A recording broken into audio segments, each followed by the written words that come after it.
All right, hello, welcome to Heal and Ascend Tarot. So I hope everyone is doing well. Today is going to be what's blocking you in love and life. All right, if you guys are interested in booking your own personal reading, I am offering 15% off with the promo code AMAZING. I also have online courses and guided meditations. All right, so all of the information is down below in the description box. So let's take a look. What's blocking you in love and life?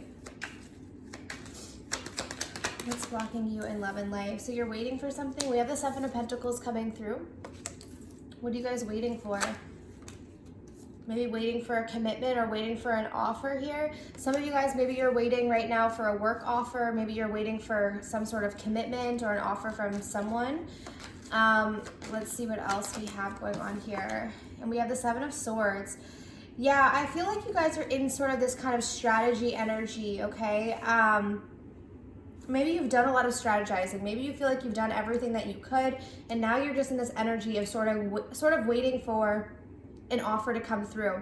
I'm also seeing that some of you guys are needing to prioritize things, okay? If you guys don't already know, the Seven of Swords has multiple different meanings, and it's not always deception. Sometimes the Seven of Swords can be about strategizing, but it can also be about prioritizing. Like, if you're going to move forward to the next stage, what are you going to take with you? Because sometimes in life we have to leave things behind. So for some of you guys, you might be at this point where in order to move forward, there's certain things that you need to leave in the past. Okay, and what might be blocking you from a new beginning is that there's something from the past that maybe you're afraid to let go of. Maybe it's something familiar or just something you've been holding on to. Okay, we're getting a lot of earth and air here. We have, so Taurus, Virgo, Capricorn, Gemini, Libra, and Aquarius. I feel like right now you guys are very much using your head, like very analytical and very practical. Okay, we don't see much emotion here or passion. So I definitely get that you guys are in this energy of just being very practical, very grounded, and just very logical about things. Okay, so let's take a further look and see what's going on here. So what's currently blocking you right now? Some of you, I'm hearing, you might be holding on to some sort of resentment from the past. Maybe someone hurt you. Maybe that's what you're needing to move on from or let go of, okay? Keep in mind, this is general. I'm going to get a lot of messages coming through here. Okay, so let's see. What's blocking my viewers' spirit? We have Divine Feminine. What's blocking my viewers? We have forgiveness. Yeah, like I was just saying, I think some of you guys are holding on to some sort of resentment towards someone, and what's blocking you is you're needing to forgive this person. I'm also hearing that some of you guys are needing to forgive yourselves for something that you might have done, which can be the most difficult thing, is forgiving ourselves, right? And then we have the Dark Night of the Soul. Wow. Okay. So for a lot of you watching, you could very well be Divine Feminines here.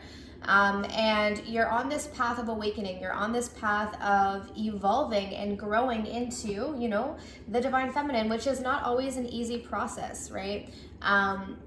Through the situations that we go through in life, we can start off kind of wounded, and you know, stepping into that place of personal power can be a long road and a difficult road. So I feel like that's the path that you guys are on right now. There are some people that you're needing to forgive in order to move forward, but like I said, I think some of you guys are also needing to forgive yourselves. Let's take a look at this forgiveness card. Why is forgiveness here? Yeah, you're holding on to too much. Like the Ten of Wands, you're needing to release this, okay? There's pain, there's sorrow, there's just so much stuff that you've been holding on to. You know, the Ten of Wands talks about something that has built and built and built and built over time to the point where we hit the number 10, which means that we can't go any further. So right now, you can't move forward because you have so much baggage that you've been carrying. And for some of you, I'm hearing this could be like past relationships, maybe people in the past that you haven't forgiven. This could also be friendships that you haven't forgiven. This could be your parents, okay? There's a lot of things that kind of accumulate. And if we don't deal with them, it's not like they go away, okay? They just build and build and build. So forgiveness is necessary to release a lot of this weight. Why is Dark Night of the Soul here? And we have the Sun. Wow. So for those of you who are experiencing a Dark Night of the Soul right now, which if you're not familiar with what that is, The dark night of the soul is essentially the death of the ego, okay? So it's your soul's way of trying to emerge through your whole life of living primarily through your ego. Most of us don't even realize that we have like a soul. Like we know we have a soul, we don't know how to integrate that. We don't know what that necessarily means. So the dark night of the soul actually gets you, it tears down all of the structures of the mind and the personal identity. So it can be very scary. Like I remember when I went through my dark night of the soul, what was it, I went through kind of different stages where I had a really bad year, and then I was fine and I started to see things differently, and then I kind of had another dark night of the soul. And since then I haven't had another one, just because I do strongly feel that I have the clarity as to kind of why we're here, as well as, you know, the difference between the mind and the soul, and how the mind can kind of trick us into believing that we are it, because essentially we are the soul and we're just unconditional love, and there's no separation and no fear. I'm going on a tangent here, but I'm probably doing this because for those of you who are in the dark night of the soul, like I remember when I was in it, I could not see my way out. And that's the whole point of it. Like you just don't see your way out. It's like a really, really bad depression, but almost worse, because no one necessarily understands what you're going through, because not a lot of people experience the death of the ego. I don't think everyone is necessarily going to go through that in this lifetime. So if you're alone in this, just understand that you will get out of it. And on the other side of this dark night of the soul is so much clarity and so much happiness. Like I remember when I got out of my dark night of the soul, and I just felt better than I ever felt in my entire life. Like you just have this clarity and this peace, and it's something that actually does carry with you. It's something that I have now. And even if I go through like troubles or whatever, underlying that is always like a peace. There's always just that inner peace there, because there's just like this deep knowing that comes from the clarity that you get after your dark night. So don't worry if you are going through that. I see you guys will get out, and you're gonna gain a lot of clarity and a lot of inner happiness. Okay, so let's see. What's blocking you in life and love? Alright, Spirit, what's blocking my viewers in life and love right now? Yeah, we have the goddess of the moon. So some of you guys are dealing with some deep subconscious fears. Some of you might be dreaming a lot as well. So keep in mind your dreams could be indicating just different things that are happening. Okay, yeah, wow, look at this. This is nice. This is nice energy. So for a lot of you, you may notice on your journey that right now you could be going through kind of a darker period, okay? This is because a lot of the subconscious fears, worries, inadequacies, all of that are coming up to the surface. So I feel like you're being called to honor this. You're being called to look at it, acknowledge it, don't avoid it, okay? Because once you get through this, there will be some sort of a new beginning. Yeah, some of you guys are avoiding your healing. You're avoiding your healing. Four of Swords in reverse. Okay, you're almost in denial is what I'm hearing. Ace of Swords in reverse. But I feel like if you guys can just acknowledge what's coming up for you through this dark night of the soul, start to look at these painful emotions that are coming up to the surface, what's going to happen is you're going to start to see the light at the end of the tunnel, because this is all a part of your personal healing. Okay, let's actually take a look at your kind of emotional blockage here. So let's see. Alright, Spirit. So what do we have as the emotional blockage?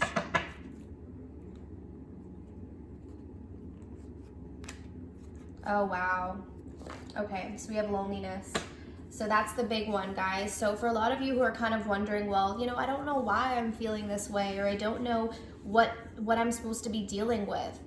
Well, a lot of you are needing to deal with this deep-rooted loneliness. And I'm not talking about like a loneliness where maybe you don't get invited out or something like that, or your spouse doesn't come home for a while, like whatever. It's not like that kind of loneliness. It's a deep, deep, deep loneliness. Like it's a loneliness of, where do I fit in the world? Do I fit in? Why am I here? Like I feel like this is, you guys are really being called to do some like very intense healing right now. And I feel like because this healing is so intense, some of you might be almost reluctant to do it, or kind of staying in some sort of denial state, because this loneliness could be so painful. Okay, but this is the emotion right now that seems to be blocking you guys. All right, So let's take a look. What is the advice for those who are watching? What is the advice for those who are watching, Spirit? What is the advice for those who are watching? Sorry, the sun is getting so bright. We have chaos and conflict. Number 33. So for some of you guys, 33 or 333 might be relevant. I know those are my angel numbers actually, or what I resonate with. Okay, so let's see your message. Opposing forces come together to create a turbulent atmosphere, but consider the value of chaos that serves you well as you become unmoored by it. Scattered to the winds, you leave behind the parts of yourself you no longer need and disperse seeds to reinvent yourself anew. Although the conflict appears to exist externally, its essence is also internal, projected outward and causing disarray. Yeah, so for those of you who are going through this dark night of the soul energy, keep in mind that everything that you're experiencing outside of you is just first internal. All of the internal chaos is now being projected outwards. It says you may find yourself at cross purposes with someone else, facing a storm you feel you can't control. Yet, every storm passes, and chaos leads to a reordering of things. Conflict provides a way to see more than one side of a situation. Look upon this as just a moment in time when you may need to take shelter and step away from the fray. Don't be too eager to fight. This is a time to understand rather than to be understood. So I feel like right now, this also talks about the value of chaos before order. So this is really about accepting that things are chaotic right now, okay? When you go through the dark night of the soul, it is not an easy process. All of your stuff comes up to the surface, but it's all happening for a reason. And it's allowing for a realignment of your true self and also your own personal healing. So just kind of trust that right now, if there is a lot of chaos going on in your life, it's bringing up things to the surface. Don't deny it. Don't go into like some sort of denial, because I think some of you guys are. Don't resist the healing, because on the other side of that, this is what Spirit wants you to know. On the other side is this abundance, is like, look at all of this. Like we literally have the sun and the door to personal healing and happiness. There's so much bright energy. We have a lot of yellow here. So there's a lot that's going to come through. And then even if you look at this divine feminine, she's heading towards the sun. So you guys are on your path. You just got to keep moving forward and trust that things are going to unfold. Excuse me. Things are going to unfold step by step. And you're not to get too caught up in trying to jump from like A to Z. Just take it one step at a time. And that's the way to move through this. Okay, so that is what I have for you guys. So I truly hope that this reading was helpful. As always, if you want to book your own personal reading, I am offering the 15% off with the promo code AMAZING. Keep in mind when you're watching this though, because that promo code isn't always going to be active, but you can check on the website. Put the promo code in and then hit the arrow and it'll tell you if it's still active. If it's active, it's going to take off the 15%. If it's not, if it doesn't take off the 15%, then it's not active anymore. Okay. And in addition, I do have a Twin Flames course if you guys are interested. I also have a self-love course that I highly recommend to everyone. Self-love course is kind of your like ground. It's like your foundation to everything else. So if you guys were interested in taking a look at that, there is a promotional video that explains what that looks like. Okay. But other than that, I'm sending you absolute love and light, and I wish you all of the best on your journeys. Take care.